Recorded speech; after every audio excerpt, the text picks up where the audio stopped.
श्री शिवाय नमस्तुभयम। हर हर महादेव जय। महाकाल, कैसे हैं आप सभी लोग। देखिए आज का जो यह वीडियो है ना, आज सभी के लिए बहुत ही ज्यादा खास और विशेष होने वाला है। आप सभी को पता है कल है निर्जला एकादशी का दिन, और यह वो एकादशी है जो साल की सबसे बड़ी एकादशी। इस दिन का जो प्रमाण पूज्य गुरु जी ने बताया शिव महापुराण के अंदर है कि जो व्यक्ति पूरे सच्चे मन से निर्जला एकादशी का व्रत करता है ना, उसके जीवन के सारे दुख कष्ट पीड़ाएं खत्म हो जाती है। वह जिस कामना से इस उपाय को करता है, व्रत को करता है, उसकी वह कामना निश्चित रूप से पूरी होती है।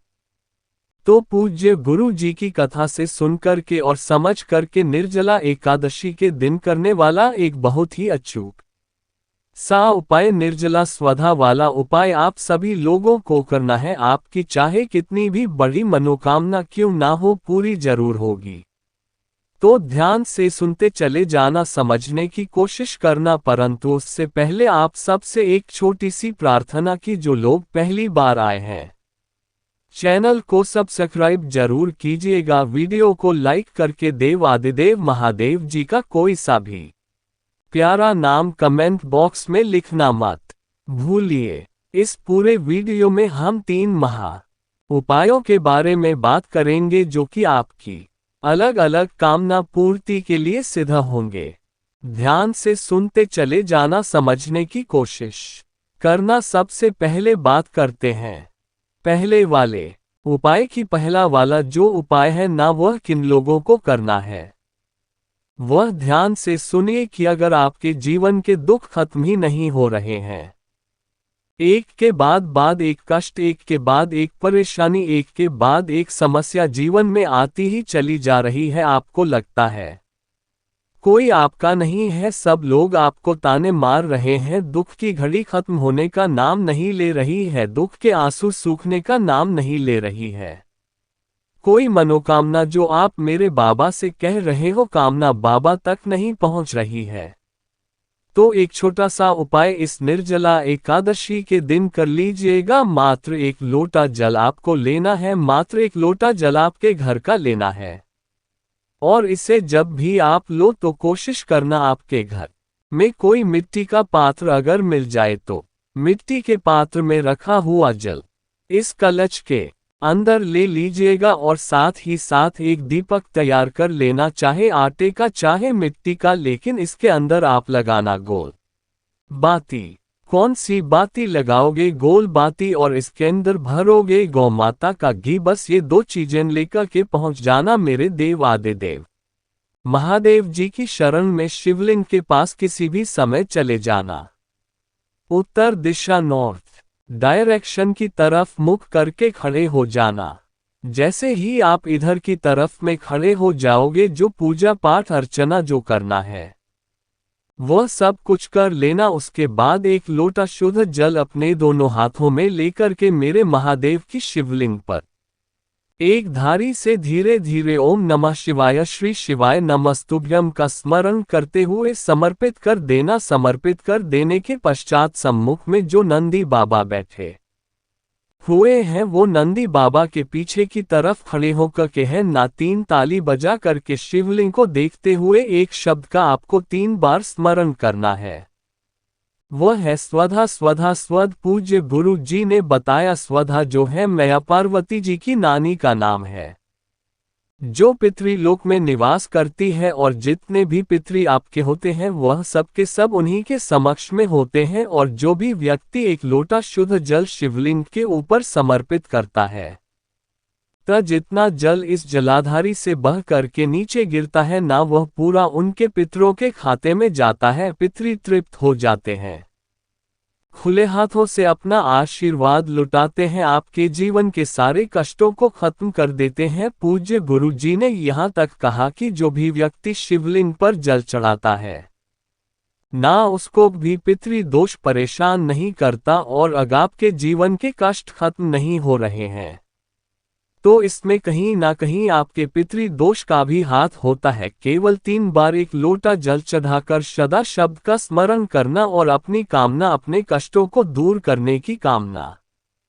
कहते हुए वापस घर के तरफ चले जाना। पूज्य गुरु जी ने कहा कि जब आप अपने घर से मंदिर से घर की तरफ आएंगे तो जो एक दीपक आप लेकर के आए हो, शिवालय की चौखट पर लगा करके आ जाना। साथ ही साथ यह भी कहा कि अगर आपके पास में समय है तो 3 बार स्वधा स्रोत का मतलब 3 बार सदा शब्द का स्मरण ना करके अगर कोई व्यक्ति वहीं बैठकर एक लोटा जल चढ़ाकर, पैसे की आवक आपके घर में रुक गई है, कोई व्यापार था पहले अच्छा चलता था, अब व्यापार अभी नहीं चल रहा है, घर में धन की आवक रुक गई है, बहुत सारी समस्या है, कर्ज लेने की नौबत आ चुकी है, अनावश्यक खर्चे आपके घर में बहुत ज्यादा बढ़ गए हैं, कोई भी कभी भी बीमार हो जाता है, बीमारी में खर्चे आपके बहुत ज्यादा हो रहे हैं, तो धन से संबंधित जितनी भी समस्याएं हैं एक छोटा सा उपाय इस एकादशी के दिन कर लीजिएगा।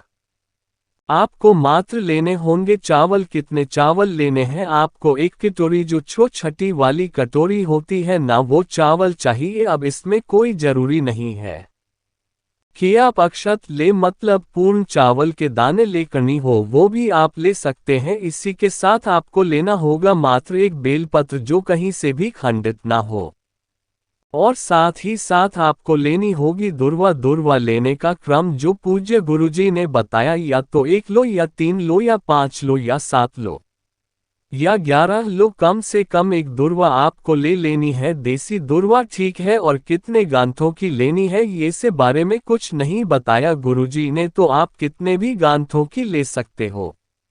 साथ ही साथ आपको लेना होगा 1 सफेद फूल। ध्यान रखना इन सफेद फूल में भी एक फूल को छोड़ करके जो है केतकी का फूल, इसे मत लेना। बाकी जो सफेद फूल मिल जाए वो ले लेना। जिस कटोरी में आपने चावल लिए हैं इसी कटोरी के ऊपर 1 बेलपत्र, चावलों के ऊपर ही एक जो दुर्वा ली है उस दुर्वा को, और 1 फूल जो आपने लिया है सफेद इसी के ऊपर रख देना। इसे अपने हाथों में लेकर के अपने पूरे घर में घूमकर है ना ओम नमः शिवाय मंत्र का स्मरण करते हुए पूरे घर में घूमना। और पूरे घर में घूमने के पश्चात जिस जगह पर आपके पितरों का स्थान होता है, परिंदा होता है, पानी पीने का स्थान, अगर ये नहीं है आरओ सिस्टम लगा होगा, उस आरओ सिस्टम के पास में उस कटोरी को ऐसा का ऐसा ही रख देंगे। ठीक है, इस तरीके से रख देना। और इसी के सम्मुख में 1 गाय के घी का गोल बाती का दीपक, ना कि लंबी बाती का। काफी सारे लोग कहते हैं भैया पितरों का तो लंबी बाती का लगता है, यहाँ आपने पितरों का नहीं, यहाँ अपने महादेव के नाम का दीपक लगाया। ठीक है, यहाँ पर गोल बाती का दीपक लगा देना। जब यह दीपक शांत हो जाए इस कटोरी में रखी हुई इन तीनों चीजों के साथ में और चावल की कटोरी लेकर के पहुंच जाना मेरे देव आदिदेव महादेव जी के मंदिर शिवलिंग के पास में। जैसे ही आप यहां पर पहुंचेंगे उत्तर दिशा की तरफ मुख करके खड़े हो जाना। सबसे पहले 1 लोटा जल जरूर लेकर के आइएगा जो शिवलिंग पर पहले समर्पित करना। उसके बाद अपने दाहिने हाथ की हथेली खोल करके 1 बेलपत्र, 1 दुर्वा और जो 1 सफेद फूल आपने लिया है, इन तीनों चीजों को दाहिने हाथ में रखकर अपना नाम और गोत्र बोल करके आपकी धन की जो भी कामना है उससे कह करके बाबा की शिवलिंग के ठीक ऊपर इन तीनों चीजों को समर्पित कर देना। समर्पित कर देने के पश्चात अपनी कामना बोलना और वापस घर के तरफ जब आप आओगे तो जो चावल है, चावल आपको शिवलिंग पर समर्पित नहीं करने हैं। उन्हीं सभी चावलों को एक ऐसे स्थान पर आपको डाल देना है जहां पर पक्षी चुग ले। आपके घर में महाराज कभी धन की कमी नहीं आएगी, संपदा हमेशा बढ़ती रहेगी। पूज्य गुरुजी का बहुत अद्भुत और रोचक उपाय है, जरूर कीजिएगा। बात करते हैं तीसरे वाले उपाय की, और तीसरा उपाय किन लोगों के लिए करना है। ध्यान से सुनिए कि अगर आपके घर में सुख शांति समृद्धि बिल्कुल भी नहीं है, हमेशा कलेश आपके घर में होता रहता है, कोई ना कोई बीमार आपके घर में पड़ा हुआ रहता है, कोई ऐसी समस्या आपके घर में हमेशा बनी हुई ही रहती है, किसी ने नजर जादू टोना टोटका कर दिया हो है, ना जादू टोना टोटका किसी ने हाय लगा दी हो आपके घर की खुशियों को, तो इसका एक प्रमाण मिलता है कि आपके घर की जो तुलसी मैया होती हैं वह धीरे धीरे करके सूखने लगती हैं, उनके अंदर पत्ते आने बंद हो जाते हैं। आपके भी घर में अगर इस तरीके की कोई समस्या है तो एक छोटा सा उपाय एकादशी के दिन आपके घर की स्त्री को करना होगा। आपको लेना होगा दही है ना, अब दही भी कैसे, 7 अलग अलग कागज के जो दोने होते हैं ना, इस तरीके से आपको 7 अलग अलग कागज के दोने ले लेना है। ठीक है, इस तरीके से लेना, सभी के अंदर एक एक चम्मच आपको दही भर देना है। समझ लेना, एक एक चम्मच आपको दही भर देना है और इसी के साथ में आपको लेने होंगे 7 तुलसी के पत्ते। ध्यान रखना, एकादशी के दिन आपको ये तुलसी के पत्ते तोड़ने नहीं है। नीचे जो भी पत्ता गिरा हुआ रहे उसी पत्ते को उठा लेना और एक एक तुलसी का पत्ता हर एक कटोरी के अंदर दही के ऊपर रख देना। और मीठे के लिए जो आपको मिठाई मिले उस मिठाई का एक एक पीस सभी कटोरिया में रख देना। अब ये जो 7 कटोरिया आपने तैयार करी है एकादशी के दिन, ना कोई सी भी 7 सौभाग्यवती नारियों को यह आपको अपनी कामना मन में कहते हुए दे देना है।